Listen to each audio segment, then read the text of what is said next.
बड़े विद्वान थे, महाशय जी के ही शिष्य थे। महाशय जी की आज चर्चा विश्वनाथ जी की इच्छा से बार बार आ रही है। तो एक उनके महाराज जी एक पढ़ाए हुए बहुत बड़े विद्वान थे, हम नाम उनका जानकर नहीं ले रहे हैं, बहुत बड़े विद्वान थे, भारतवर्ष के प्रसिद्ध विद्वान थे। तो दार्शनिक मतभेद था गुरु जी के साथ। तो उन्होंने काशी की सभा में, विद्वानों की सभा थी, उसमें महाशय जी भी पधारे थे।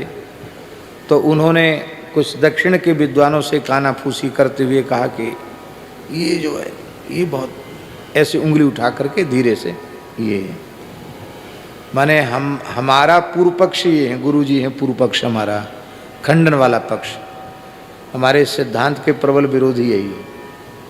गुरु जी से दार्शनिक मतभेद था।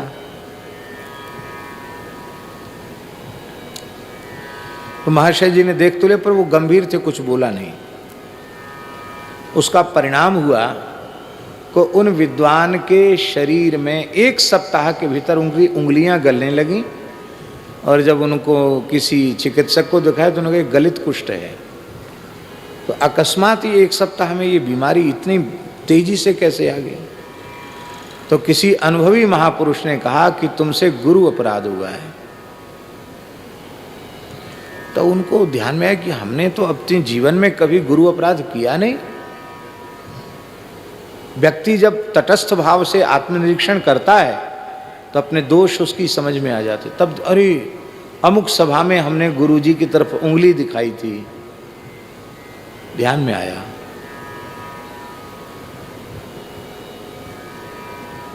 रोते हुए गुरु जी के पास, महाशय जी के पास गए और बोले हमको क्षमा कर दो। तो गुरु जी ने कहा कोई अपराध ही नहीं तो क्षमा किस बात की, हम तो ध्यान नहीं कोई अपराध। तो बोले अमुक समय सभा थी तो मैंने कुछ विद्वानों से आपके संबंध में चर्चा करके और आपकी तरफ उंगली दिखाई थी। तो उन्होंने मुस्कुरा कर कहा कि वो तो देख, आपने उंगली दिखाई तो मैंने देखा, और मन में भी हमारे आया कि ये इतना पढ़ा हुआ, इतना दुर्विनीत हो गया कि गुरुजनों को उंगली दिखाता है। बस इतना मेरे मन में तो आया था, बाकी मेरे मन में कोई दुख या कष्ट उसका नहीं है। बोले नहीं गुरुजी, उसी के अपराध से देखो हमारे हाथ पैर गल रहे हैं, आप मुझे अपराध को क्षमा करो। तो उन्होंने कहा अच्छा ठीक है, ठीक हो जाओगे, कोई बात नहीं, मन में इतनी ग्लानि है, ठीक हो जाओगे। तो कहते महाशय जी का चरणामृत लेकर के वो गए, चरण धोए गुरु जी के, और उसी चरणामृत को औषधि के रूप में लिया, घाव में लगा, एक सप्ताह में ठीक हो गए।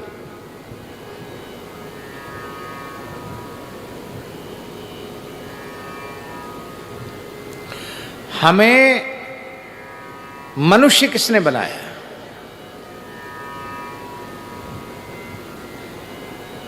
स्वामी जी, मनुष्य के आकार में तो हम हैं, पर हमारे भीतर मनुष्यता को प्रतिष्ठित किसने किया?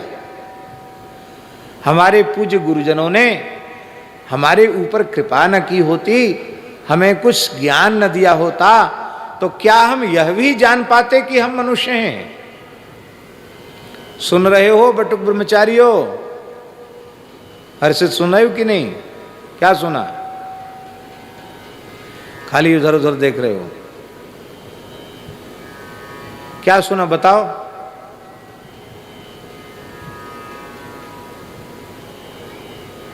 हाँ माइक दो उसको, भाई बच्चे को माइक दो।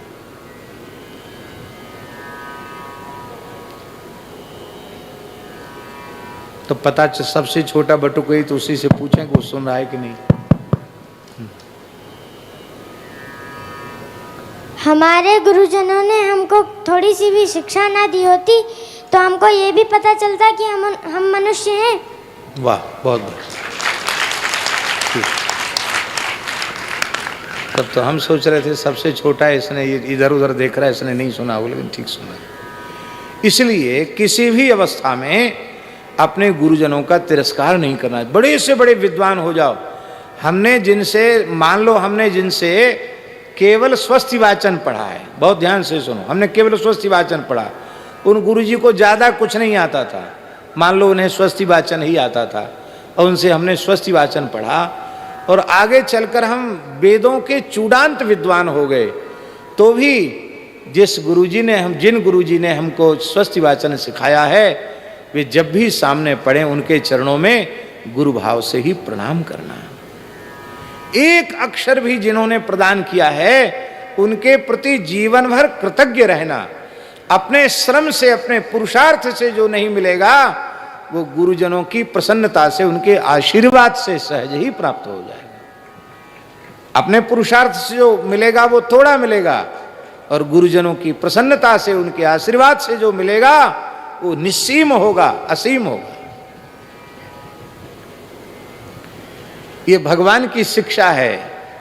शील सिंधु सुन गुरु आगमनु, सिय समीप राखे रिपु दमनु, और चले सवेग राम ते ही काला। राम जी उसी समय चल पड़े, और राम जी इतनी तेजी से चल रहे हैं कि तुलसीदास जी न्योछावर हो गए भगवान की इस गुरु भक्ति पर, उनके शील गुण पर। कहते धीर धर्म धुर दीन दयाला, ये विशेषण भगवान के लिए दिए। भगवान श्री राम परम धीर हैं, धर्म की धुरी को धारण करने वाले हैं, और दीनों पर दया करने वाले हैं।